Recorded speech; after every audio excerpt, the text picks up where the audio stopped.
I don't remember how we started the therapy session, but I remember she beat my fucking ass. Yeah. Okay.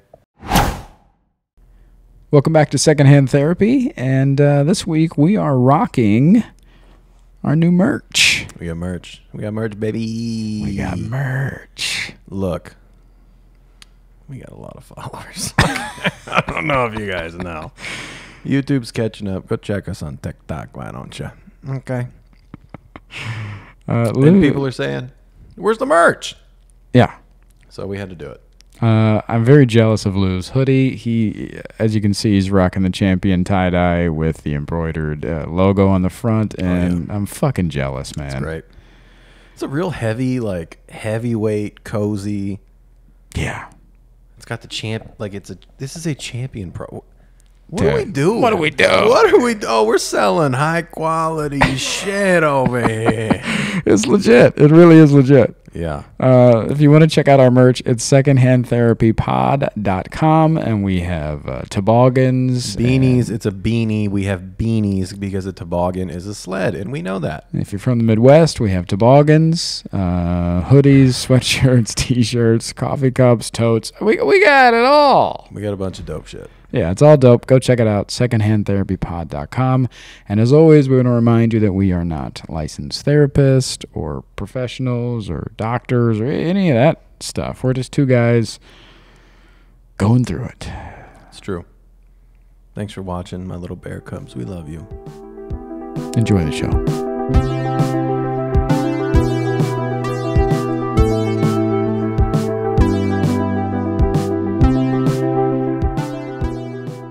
I need you to talk for at least an hour. That's not because I do not want to get into what I did this week. So what'd you get into this week? Let's start with you first. No, you start. Why don't we start with you? You had a really great. You had another banger.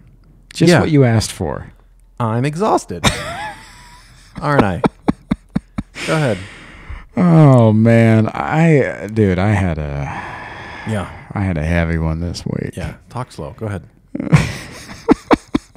I'll make it quick. Don't. We covered self-worth. Slow down. Slow down. Some other stuff. Oh man, where do I even begin with this one? I begin with my teeth. Okay, let's talk about teeth. Yeah, I recently had some dental work done this past month. It's felt like the never-ending saga. I went in. Side note: let's just talk about insurance. You know what I mean? Because it's it's the biggest piece of shit. This country's terrible. No one cares about healthcare. Go ahead. It's the fucking worst. So, no insurance talk. No, they know. They know it's fucked. They know. You ever been to the doctor? It's fucked up. Yeah. Yeah. Anyways, so I had some dental work done, but I had a tooth fixed. Yep. That has been bugging me for the past 20 years. And this tooth is front and center. Front and center, baby. And it's one of them front to top. It's one of them smile teeth. Yeah, it's a smiler. Yeah. When I was 19 and had no fucking money. Yeah. I come from a small town in Ohio, and so dental work there was just like, hey, do you want to pay $3,000 for a crown, or do you want to pay $100 and have your tooth pulled? Yeah. And you're like, well, I don't know. I'm 19. They got the British dental system. Yeah, exactly. So dental, wasn't great coming up. And when I was 19, I had to have a root canal on one of my front teeth. Mm. And the guy told me, he's like, look, we can pay crazy amount of money for a crown, and we can do that, or we can just give you a root canal and you'll be out of here. I was like, let's do that. Can I tell you something? Mm-hmm. I didn't know you could have a root canal in your front teeth. I didn't either. I legit thought molars were the only teeth that got worked on. I didn't know you could have cavities in your front teeth. Yeah, I did not know that. Yeah, it was a weird one for me too, because I remember that time in my life where the pain wasn't coming from my front tooth either. It was coming from my back, like side teeth. And I thought for sure it was something going on back here. Yeah. And I went to the dentist. He's like, yeah, it's your front tooth. And I'm like, no, it hurts here. And he's like, yeah, it's your nerve. It goes to your front tooth. it's your front tooth. I promise you. And I was like, are you sure about that? Yeah. So anyway, so I have this root canal, and he did warn me. He said over the years it will start to lose color because it's a dead tooth. Yeah. It's dead now? Oh yeah, root canal. That's what it is. Root canal, they go in and they kill the nerves, so there's nothing feeding any kind of nutrients or anything to your teeth. Yeah, so why wouldn't you just pull it? Because then you have to then pay a crazy amount of money for a crown or a replacement or something like that. And I'm 19 and I don't have $4,000 laying around for a front tooth. All right, onward. I have $300 for a root canal. Yeah. You know, even then you're like, fuck. Anyways, let's get on with this, right? Yeah. Right. Well, you're the one that told me to take my time, and that's true. So you had $300, which is it? Huh? You had 300? What kind of bills? Anyways, so over the years, sure enough, my tooth has lost color. Yes. And it's been something that I have been very, very insecure about. Very aware of, very self-conscious. Yes. Yeah. And I have, I don't ever talk about it. I don't mention it. I'm afraid to even put it out into the universe kind of thing. Yeah. I don't smile in pictures. For years, it was just like goofy faces and stuff like that. And people are like, oh, this guy's crazy. No, bitch. I'm hiding my soul. Oh, my God. Yeah. All right. So I go to the dentist to get some work done. And I tell him, I'm like, hey, I'm thinking about getting some veneers or something. Something's got to change. Yeah. And he's like, what are you talking about? What's going on? I told him about the tooth. And he goes, oh, we can add color to it. What? Yeah. I didn't know this was a thing. Yeah. I didn't either. They cut a hole in the back of your tooth. Yep. They pour some kind of bleach in there or something. And then they just seal it up. I mean, it makes sense. Fixed my tooth. Looks great. I can smile now. Give him a smile. Look at that. And here's the thing. I was talking to one of my best friends about it. Someone I've known since I was in like fucking 6th grade. Yeah. And he's a photographer. He's taken most of my headshots, a lot of my promo pictures, all this stuff over the years. Mm-hmm. He's never noticed it. Yeah. And so when I brought it up to him, he's like, what are you talking about? Yeah. So it wasn't like anybody was ever like, nobody's ever mentioned it to me. Yeah, who the fuck was going to go, hey, you know, your tooth's a different color? Who's going to do that? Well, there's people out there that'd be like, hey, what's going on with your tooth? Oh, I don't know. Even I wouldn't do that. Jesus Christ. So it wasn't like anybody was ever, you know, it was always me noticing that. Of course. You know, I was very insecure about it. So I was telling my therapist about this new life that I have now, that I can actually smile and stuff like that, and photos and all this stuff. And we're going to put a pin in that because that comes around later. Oh, thank God we opened with it. Uh-huh. I had to open with it. Yeah. So then we got into talking about self-worth and self-love. We went down this path because something you said on an episode, it's really been haunting me this week. Oh, you too, huh? Super tight. You had mentioned when you were talking about empathy. Yeah. And your therapist asked you if you thought you were deserving of love. She had said, do I hold space for empathy? And I said, why would I not want to be cared about? And she said, if you, maybe you don't feel you deserve to be cared about. Yeah. Yeah. Been thinking about that a lot too. How'd it fuck you up? So for days I kept thinking to myself, like, do I deserve love? And I couldn't come up with an answer. And so when I brought it up to her, she, you know, we started talking about what that looks like. And I, you know, again, it's this idea of like, am I who I say I am?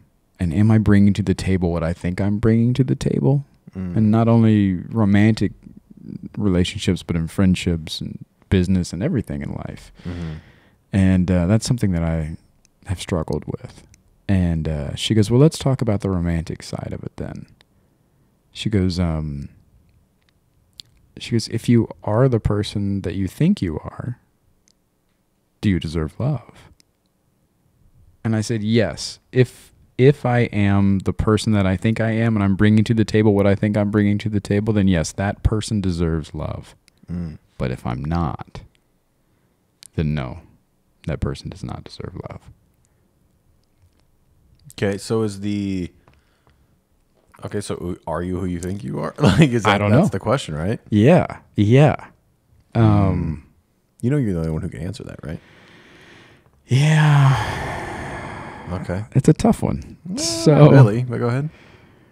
That is hard. That's a hard question. Really? Yeah. If you are who you think you are? Yeah. Because perspective's a motherfucker. Everybody you know in life, here's the mind fuck. Everybody you know in life thinks of you in a different way. Have you ever thought about that? Yeah. Everybody you've ever met in your life has a different idea of who you are. Yeah, and to everybody, perception is reality. Right. But what all those people think doesn't define who you are. Right, but only you know who you are. But where I get tripped up on is those narratives that we tell ourselves or we believe in ourselves, or we go, oh yeah, you ever talk to somebody after a breakup?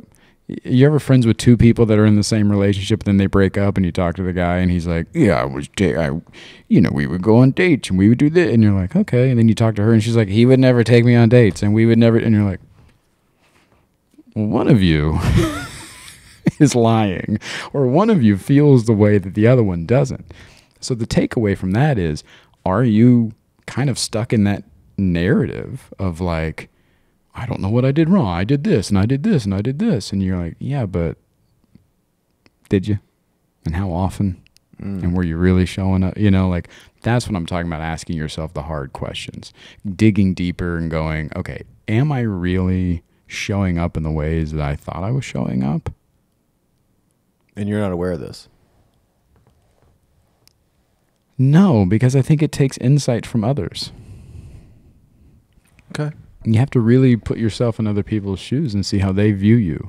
Yeah, well, I don't know about how they view you, but I see the point you're making, and I'm on board with it. Yeah. Yeah. Because you're only seeing one side of it. Yeah. So. But you don't think you know if you're showing up? You don't think if you're honest with yourself, you can be like, yeah, I didn't show up like I was supposed to? Yes, but I'm saying that's not an easy ask. Of yourself? Right. I think that is you gotta go meditate on that. You gotta go climb a mountain and really ask yourself the questions. I feel like I'm pretty in tune with those. Like if I didn't show up for somebody, I'm usually pretty like, nah, you didn't show up, man. I'm talking about in the subtle ways, in the day-to-day, in the minutia of a relationship and a friendship. The minutia. Yes. The minutia. You love that word. Ooh. It's a great word. It's a great word. All you don't get to use it a whole lot. It's true. Yeah. Every time you bring it out, it makes me smile. Yeah. So minutia. So that's what I'm talking about. Sure, in the grand scheme of things, you're like, yeah, I was a good guy. Case solved. Good for you, dude. In the day-to-day, were you showing up and the fucking things that you think you were doing, and like, were you a good person? Were you a good boyfriend? Were you a good friend? Like all these things, like in the minutia. So that's your new self journey, is figuring out. It has been for this year when I'm trying. We talked about this earlier about this idea of forgiving myself. Yeah. And learning how to love myself. Yeah, that's tough. Yeah. And so we got into that, and we were talking about outside of relationships and friendships and everything else. Like she said, she goes, if you were to ask the people that are close to you and the people that know you the best, would they say that you deserve love? Yeah, give her my number. I said, don't ask Lou. You don't think I got your back?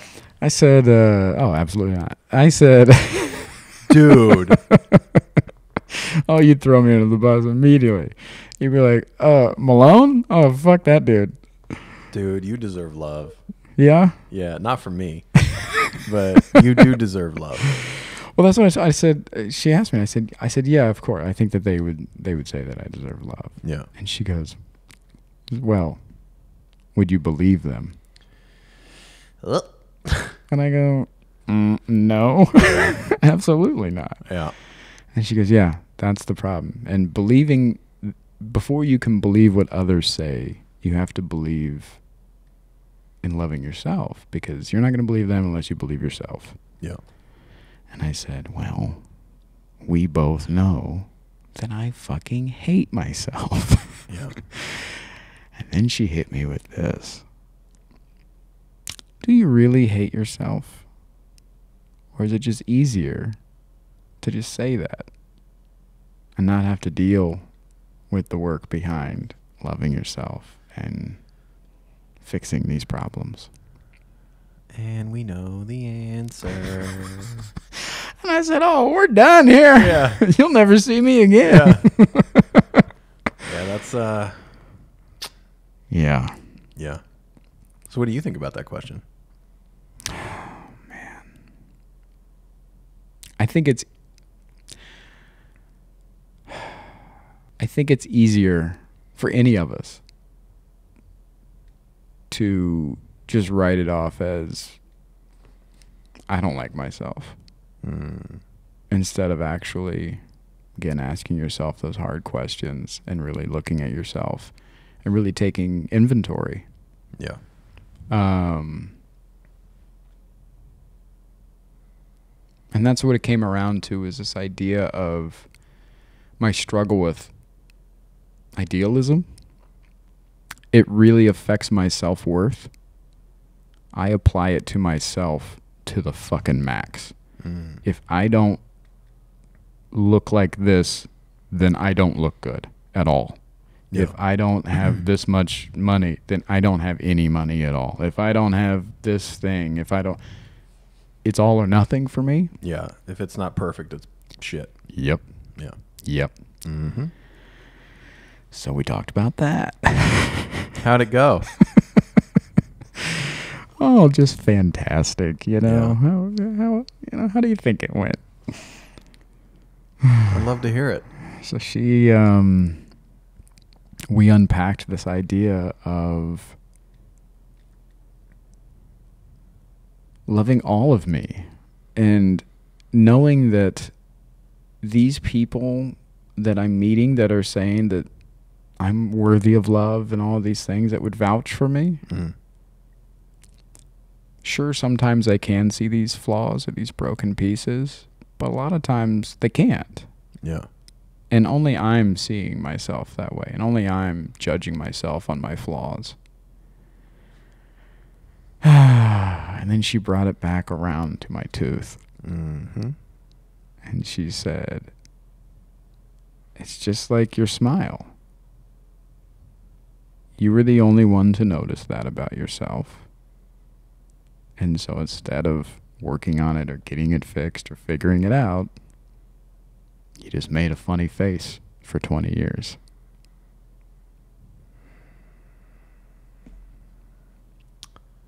She got you. Buddy. That bitch saw you coming. Buddy. She may as well have punched you right in the face. Good God. Yeah. Fucked me up. You just made a funny face. Fucked me up, dude. Yeah. That's a banger. It's a banger. Man. Yeah. Yeah. So now what? Gotta work on loving myself even with the flaws. And so she suggested a little bit of reverse meditation for me. She said that, when most people meditate, that they, will black out like an hour and they would just tell themselves good things and positive energy and all these things, right? Yeah. She said, for me, it might work if I did the opposite. So if I took an hour a day and was just fucking shitty to myself and said all the mean things to myself and got it out of the way, That's easy. and then the rest of the day, Oh. you have to be nice to yourself, no, and you no. have to forgive yourself, and you have to like love yourself and do all these things. I reverse meditate 24 hours a day, baby. So I was like, I'm already doing that all the time. Oh. I'm fucking Gandhi. You gotta limit the fucking... Yeah. Yeah, man, that fucking negative self-talk, dude, that shit will... How do you break the habit? I don't know, man. I don't fucking know. How do you...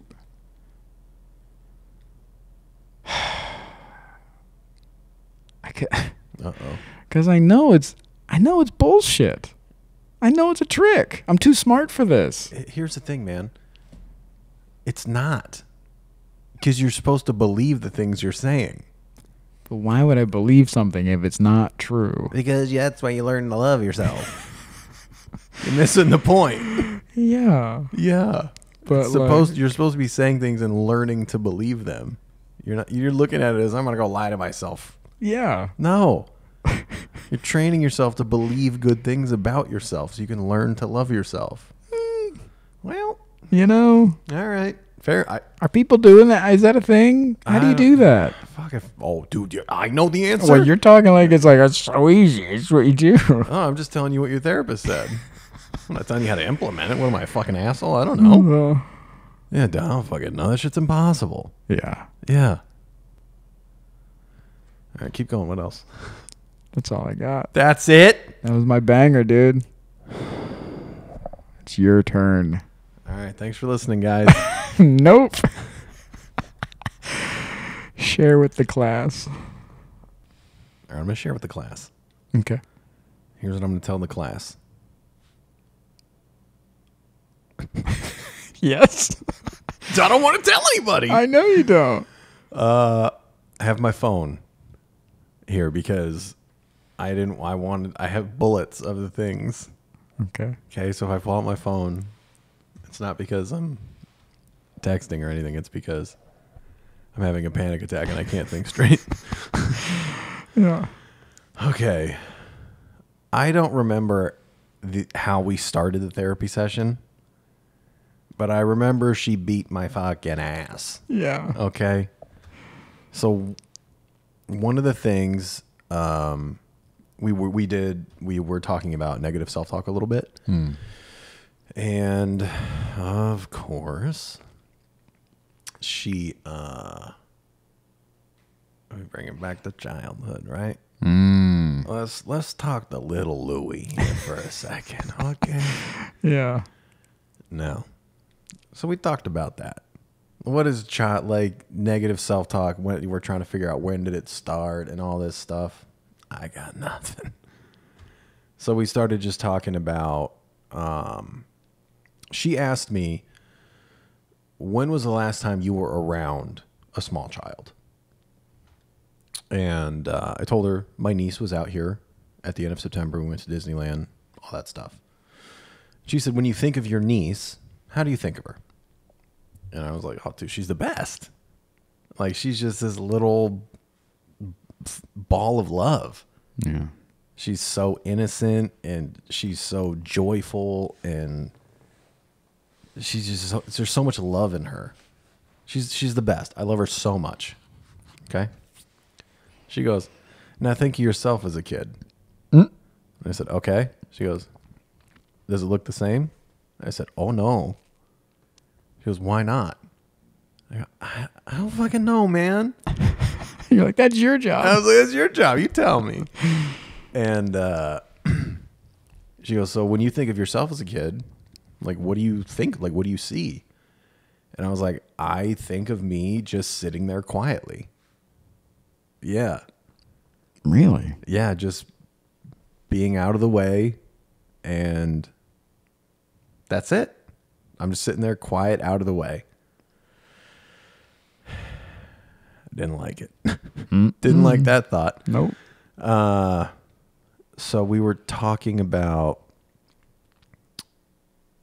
oh, dude, off.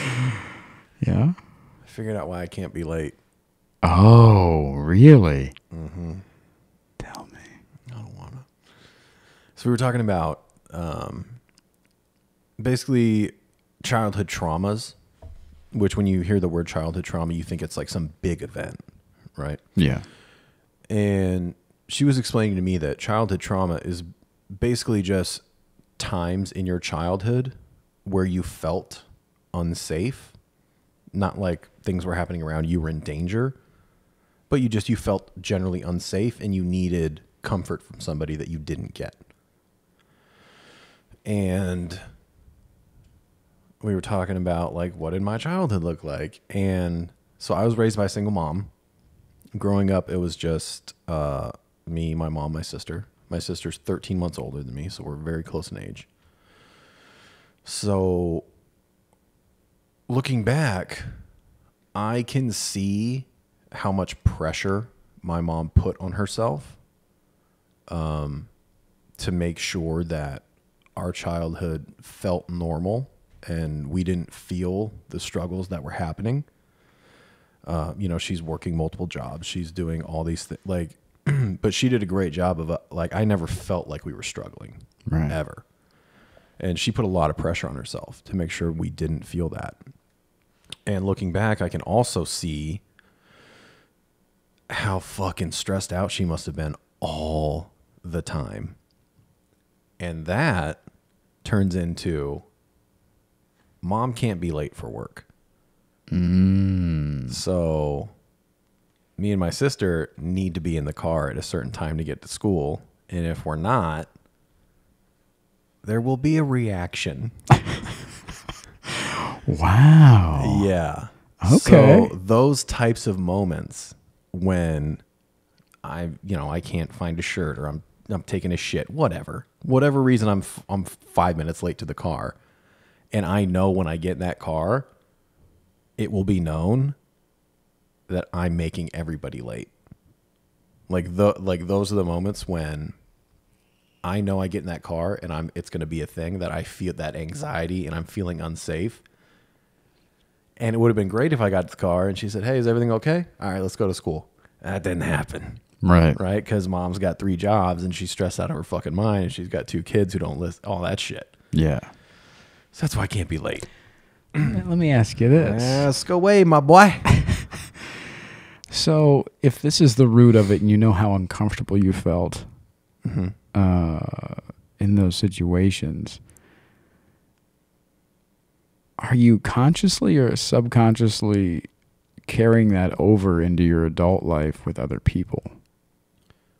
Just say what you got to say. What are you asking me? That's what I'm asking you is why are you making other people feel uncomfortable when they're late or they're messing up, instead of, you would think you would go the other way and give grace because you didn't have grace as a kid. So you think that you would be like the opposite and be like, it's okay, whatever happened, you're good, don't worry about it. But instead you're like, what the fuck? Are you dumb? Like, do you not know how? Okay, I didn't say what the fuck are you dumb.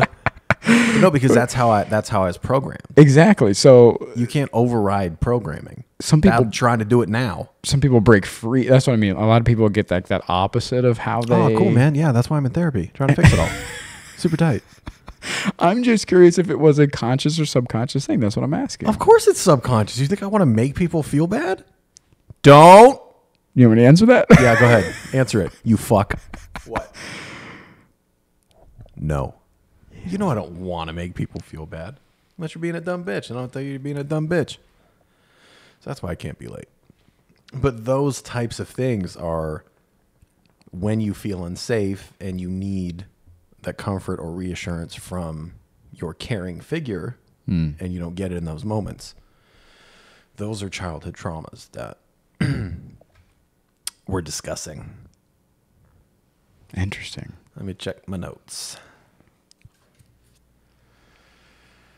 Okay. Oh, yeah.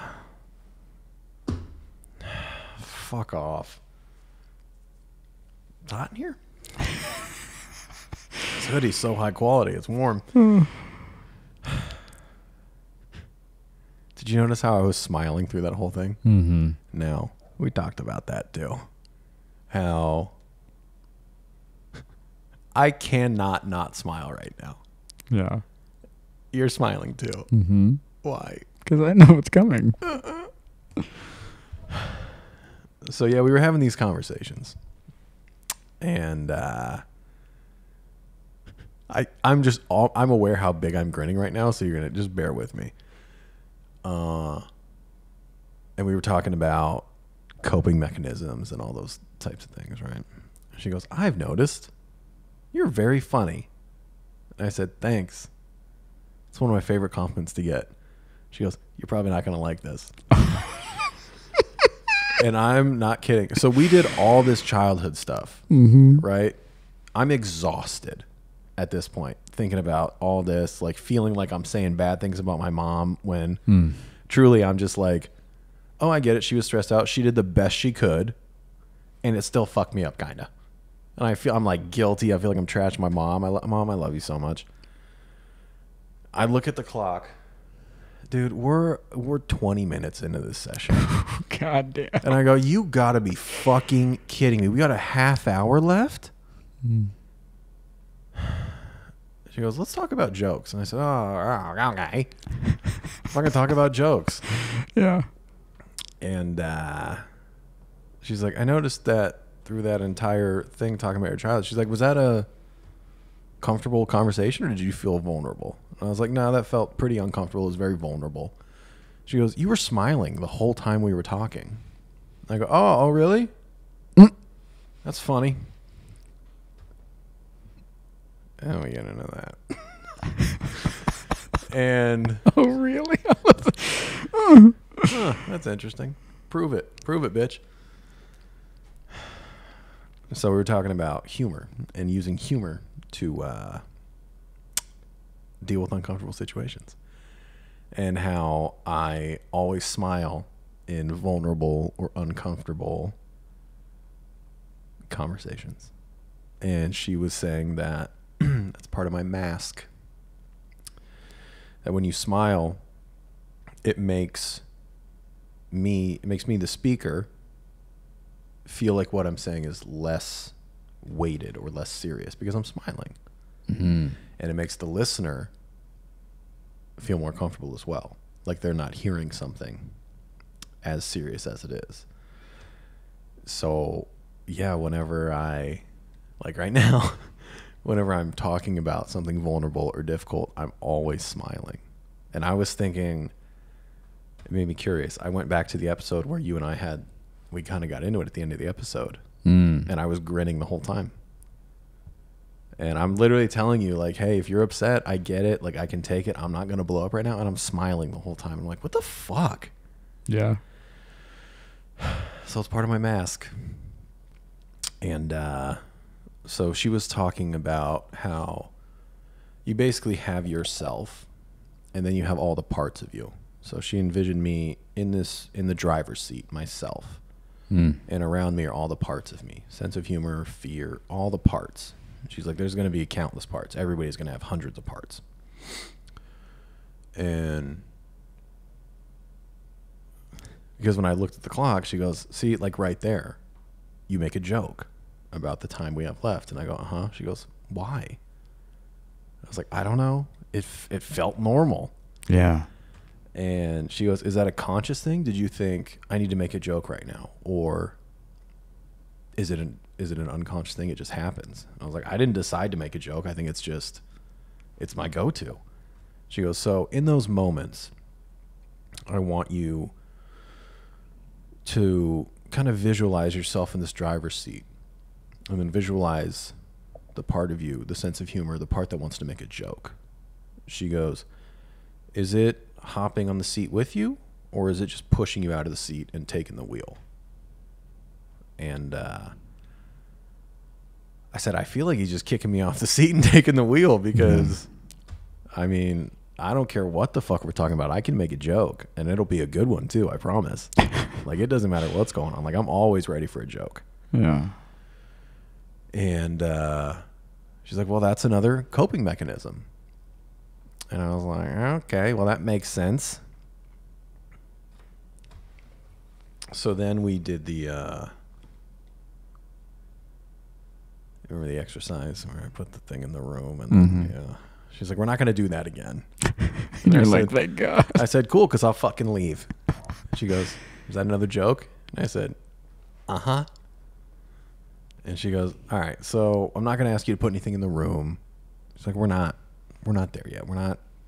But imagine you're in this driver's seat, sense of humor, the jokes, they're trying to push you off, but you're able to see it coming. I go, okay. And she goes, I want you, just in your mind, you don't have to do it out loud, ask the sense of humor or the joke or whatever part. Ask them, what are they scared of if you don't make a joke right now? So I take a minute. And I'm talking, I take a beat. Okay? Yeah. A long beat. And I think about it, and I ask this question in my head, right? And of course, immediately, things are pumping into my brain of what it is. And it's the same thing over and over and over. And I'm like, I just don't want to say it, right? Because it's so fucking terrible. And I go, all right, I'm just going to be honest with you. She goes, okay. I'll be like, the first thing that came to mind, and the second and third and fourth, and the thing that keeps pumping into my brain is that if I don't make a joke, then they're not going to like me. And she goes, why wouldn't they like you if you don't make a joke? And I asked her, well, everybody likes to laugh. She goes, of course. No, everybody likes a funny person. She goes, of course. And I asked the question that I thought was rhetorical. Yeah. It turns out it wasn't. So my rhetorical question that I asked was, okay, but when the funny person isn't being funny anymore, what's left? And she goes, oh, just you. And I go, yeah, exactly. I was like, that's exactly what it is. It's just me. I'm not being funny anymore. It's just me. And now I'm not making you laugh. And you have to decide if you like me when it's just me. I don't want to know the answer to that. So I'll just make you laugh. I know how to do that. It's the easiest fucking thing I can do. So that's what I'm scared of. Yeah, I struggle with that identity as well. Yeah, and I know you do. Yeah, we that was what I unpacked during the pandemic, was like when everything comedy-wise went away and everything was like, who am I without that? Yeah. And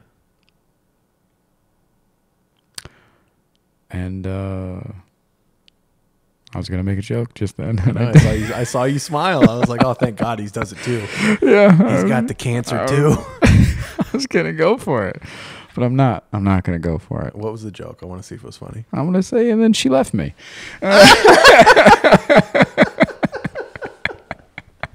She did. She did. Yeah, jokes are best when they're true. They're great. But yeah, that was a thing that I had to really, and I'm still really trying to figure out, is who am I without that? Yeah. And I don't know. I'm happier without it. I'm happier not performing. Yeah. Do you find yourself making not... what am I trying to ask you? Have you found now that you're not doing stand-up, do you find yourself more or less or the same trying to make people around you laugh when you're not going to an audience? Probably the same, or maybe even a little less. Definitely not more. I'm not like trying to fill the void of like not being on stage. I'm not like that annoying. And I never was when I was performing either. Well, let's talk about perception of those around you. Sure. No, you're good. Yeah. I never, and any real comic will tell you that they hate those people that just can't turn it off. Yeah. Like, turn it we're trying to have a fucking game night. You know what I mean? Yeah. You're doing bits. And it's like, don't bit me. Yeah. But yeah, I think I still make the same kind of sharp comments and off-color jokes and this and that and whatever. But, yeah, I don't miss performing. But that was a mind fuck. Yeah, so I don't know. Yeah, it's definitely mind fuck. I don't know, man. My sense of humor is one of my favorite things about myself. I guess I was in the middle of a sentence, but go ahead. My question is this. Yeah. Is it a terrible thing? Were you not listening? Yeah, but like... Yeah, you're not supposed to do that, bro. You're supposed to be able to talk to people and have a serious conversation without the crutch of being like, hey, let's laugh for a second because this is too real. Yeah, but like... Yeah. You know? Yeah, but here's the thing. Here's what I'm relating it to. You and I, we can do that all day. Not everybody. When they're coming to you having like this vulnerable moment, they don't want you to make them laugh. They don't want you to laugh. They want to connect with you. You and I connect through humor. Yeah. So, yeah, I do think it is important to be able to keep yourself in the driver's seat when the jokes try to kick you out. And she even said, she's like, she doesn't really, I told her I fucking hate therapy homework. I'm never going to do it. So, nice. I mean, like written, I don't do that shit. Yeah. She's like, so your homework, she's like, just try to be more aware of those moments when you are in those situations and you want to make a joke. She's like, try and just tell the humor trying to kick you out of the seat. Like, it's okay. I got this without you this time. Maybe next time. And just like it's a part of you. And that's okay. It's a great part of you, but you can't let it always take over. So that's my homework for the week, is to just be like, hey. Have you tried that? Well, it's only Thursday. It's only Thursday. We'll see how the weekend goes, I guess. Yeah. Yeah. But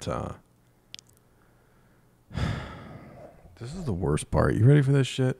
Mm-hmm. She said, oh. I thought I might have to fight this woman. Oh, yeah.